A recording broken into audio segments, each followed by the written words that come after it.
Isang binatilyo ang pumunta sa bahay ng kanyang tiyuhin na ang layunin ay bumisita at magbakasyon, ngunit hindi magiging kapana-panabik ang kwento kung hanggang doon lang. Makaraan ng ilang araw sa bahay ng kanyang tiyuhin, ang binatilyo ay nagsimula ng isang bawal na pag-ibig sa kanyang tiyahin, na naging banta pa sa maayos na pamilya ng kanyang tiyuhin. Kaya nang walang paligoy-ligoy pa, simulan na natin ang kwento. Nagsisimula ang istorya sa isang binatang nagngangalang Paul, na dumating sa bahay ng kanyang tiyuhin upang magpahinga ng isipan at magbakasyon. Ang tiyuhin niyang si Stephen ay kapatid ng kanyang ina, na ngayon ay may asawa na mukhang bata pa, at may anak silang si Robert. Nagulat si Stephen sa biglaang pagdating ni Paul, kaya't agad niyang ipinaalam ito sa ina ni Paul. Si Paul naman ay hindi tiyak kung gaano siya katagal mananatili doon, ang gusto lang niya ay makabawi sa kanyang mental na kalusugan dahil sa kamamatay lang ng kanyang ama. Napag-alaman pa na naglakad lang si Paul papunta roon. Bukod kina Stephen at Anna, nabigla rin si Robert sa biglang pagdating ni Paul. Nang dumating si Paul, si Robert ay nag-eensayo sa piano para sa isang audition. Matapos mailagay ni Paul ang kanyang mga gamit sa kanyang kwarto, napansin niya ang isang lumang swimming pool sa likod ng bahay at agad niya itong nilapitan upang silipin. Nagtaka si Paul kung bakit hindi nila ginagamit ang pool, gayong napakainit ng panahon at tiyak na masarap maligo roon. Nang makita ni Robert si Paul na nag-iisa sa likod ng bahay, niyaya niya itong maglaro ng ping-pong upang maibsan ang pagkainip mula sa matagal na pagtugtog ng piano. Masaya silang naglaro, abala sa kanilang mundo, maliban kay Stephen na gusto ring makilaro. Kinagabihan, sabay-sabay silang kumain at masayang tinanggap si Paul. Kinabukasan, kinausap ni Paul si Anna, ang ina ni Robert, at ipinahayag ang kagustuhan niyang ayusin ang sirang swimming pool para muli itong magamit.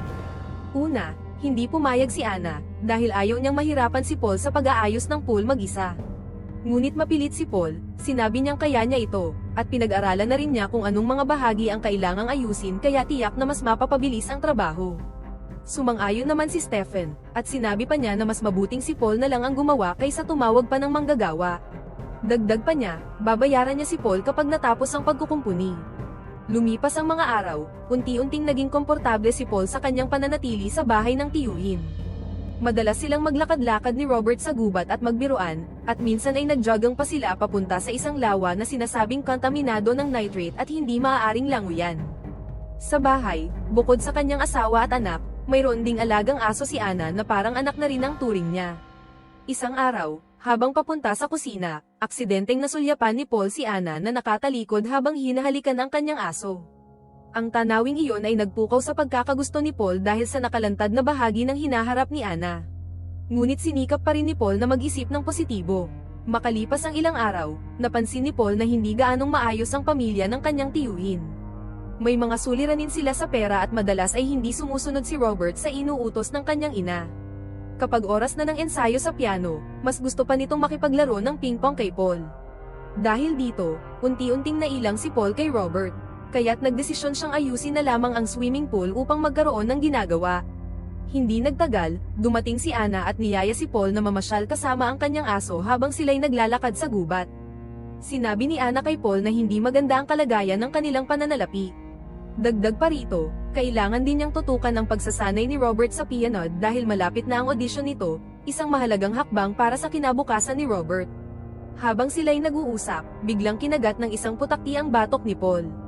Sinubukan ni Anna na tingnan ito ng malapitan, ngunit sa gulat ni Paul, napakis siya kay Anna sa labi. Sa kabutihang palad, hindi nagalit si Anna, medyo nahiya lang ito. Sa madaling sabi, bumalik na sila sa bahay, kung saan niyaya ni Robert si Paul na magputol ng isang puno. Habang nagpuputol si Paul ng mga sanga, umalis muna si Robert sandali dahil tumawag ang kanyang ama na nasa business trip sa labas ng syudad. Tinanong ng ama ang kalagayan ng pamilya. Pagbalik ni Robert, nadatnan niyang nahulog si Paul mula sa puno at nasugatan ang kamay. Dali-daling dinala si Paul sa loob ng bahay, kung saan agad siyang tinignan ni Anna at sinermonan si Robert. Ngunit sinabi ni Paul na ayos lang siya at hindi kasalanan ni Robert ang nangyari. Kahit may malalim na sugat sa kamay, hindi pa rin nagpahinga si Paul. Nagpatuloy siya sa paglilinis ng paligid ng pool at sinimulan na ring kumpunihin ito mag-isa.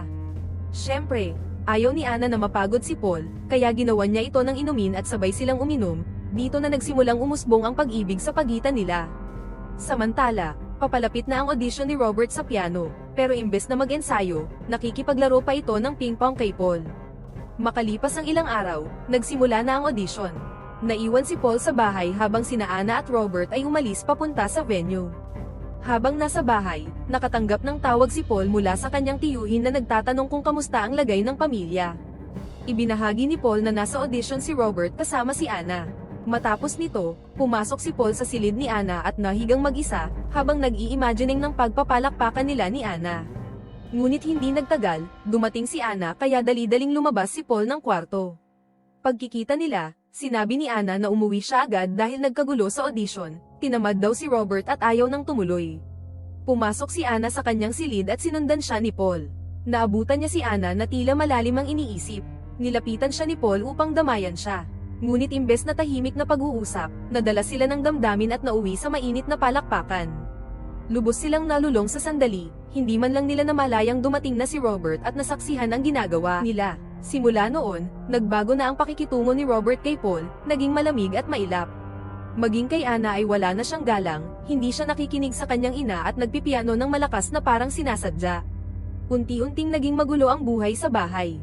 Si Paul ay nailang na kay Anna, kahit maganda ang samahan nila noon. Samantala, pilit namang iniintindi ni Anna ang biglaang pagbabago ng ugali ni Robert. Hanggang sa sinabi ni Robert kay Anna na dapat si Paul na lang ang alagaan niya, hindi siya. Dito na-realize ni Anna na tila alam na ni Robert ang nangyari sa kanila ni Paul. Sa hapon ding iyon, dumating na mula sa trabaho si Stephen. Sabay-sabay silang kumain, pero napakaailap ng katahimikan sa hapag. Panay ang patotsyada ni Robert kina Paul at Anna, ngunit inakala ni Stephen na normal lang ito sa isang nagbibinata. Isang gabi, pinuntahan ni Robert si Paul sa kanyang kwarto at tahasang sinabi na alam niya ang ginawa nito kay Anna. Umamin si Paul na nagkamali siya, ngunit sinabi rin niyang mahal niya si Anna. Natural lang natutulan ito ni Robert at hindi niya matanggap ang nangyari. Lumipas ang isa pang araw at lalo pang lumala ang gulo sa bahay. Si Anna, na dati matatag, ay tila sumusuko na sa asal ni Robert. Dahil sa matinding galit at lungkot, ipinagbili ni Anna ang piano ni Robert. Lubos itong ikinagalit ng bata.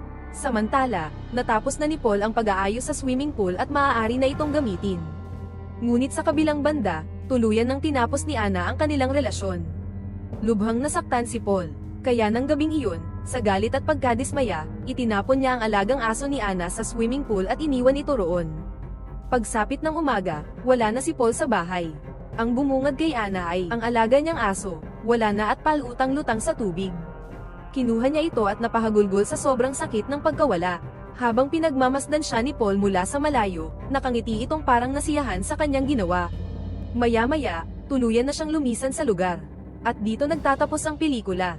Ano sa tingin mo ang pelikulang ito? Maaari mong i-share ang opinion mo sa comment section sa ibaba. Huwag kalimutang mag-subscribe para sa iba pang mga kwento. Hanggang sa muli, maraming salamat sa panonood.